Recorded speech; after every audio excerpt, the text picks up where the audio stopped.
அனைவருக்கும் வணக்கம். இன்றைக்கி நம்ம பார்க்க போகிறது கொள்ளு ரசம். ரொம்பவே சுவையான இந்த கொள்ளு ரசத்தில் மருத்துவ குணம் நிறையா இருக்குதுங்க. இந்த கொள்ளு பார்த்திங்கனாக்கா பசியை கட்டுப்படுத்தி உடல் எடை குறைக்கிறதுக்கு ரொம்பவே ஹெல்ப் பண்ணுங்க. அது எப்படி செய்யலான்னு பார்க்கலாங்க. ஒரு கடாயில் 7-8 பல் பூண்டு, 1 டீஸ்பூன் ஜீரகம், 2 டீஸ்பூன் மிளகு, 1 டேபிள் ஸ்பூன் வரமல்லி, 2 காஞ்ச மிளகாய், 1 பச்சை மிளகாய், 1 கொத்து கருவேப்பிலை சேர்த்துட்டு அடுப்பை சிம்மில் வச்சுட்டு நல்லா வறுத்துருங்க. எதுவுமே கரிஞ்சிடக்கூடாது. இதில் ஒரு 4-5 சின்ன வெங்காயம் சேர்த்துட்டு அதையும் நல்லா வறுத்து விட்டுடலாம். இதுலேயே எண்ணெய் இல்லாமல் தான் எல்லாம் வதக்கணும். நம்ம ஏற்கனவே நான் நைட்டே 8 மணி நேரம் ஊற வச்சுருக்கிறேன். கொள்ளு வச்சு ஒரு 7-8 விசில் விட்டு எடுத்து வச்சுருக்கிறேன்.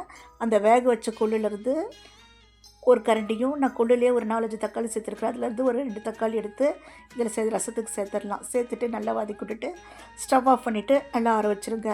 ஆற வச்சு மிக்சர் ஜாருக்கு மாற்றிட்டு இது ஒரு ஃபைன் பேஸ்ட்டாக அரைச்சி எடுத்துகிட்டு வந்துடலாம். கொள்ளில் பார்த்திங்கனாக்கா கால்சியம், பாஸ்பரஸ் அதிகமாகவே இருக்குதுங்க. அது எலும்புக்கு ரொம்பவே நல்லது.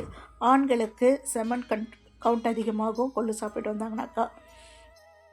2 டீஸ்பூன் எண்ணெய், கடுகு, ஜீரகம், பெருங்காயம், 2 காஞ்ச மிளகாய் சேர்த்துட்டு அரைச்சி வச்சுருந்த அந்த கொள்ளு கலவையை, மிளகு ஜீரகம் கொள்ளு கலவையை அப்படியே அந்த ஆயிலே நல்லா வதக்கி விட்ருங்க.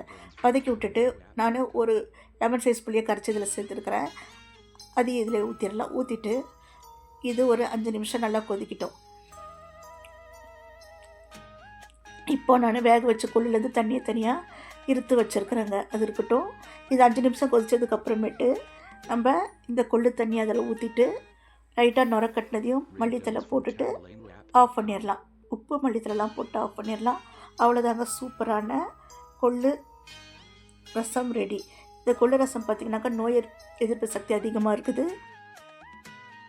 வீடியோ பார்க்க உங்களுக்கு என்னுடைய வீடியோ பிடிச்சதுன்னா லைக் பண்ணுங்கள், ஷேர் பண்ணுங்கள், சப்ஸ்கிரைப் பண்ணுங்கள். நன்றி.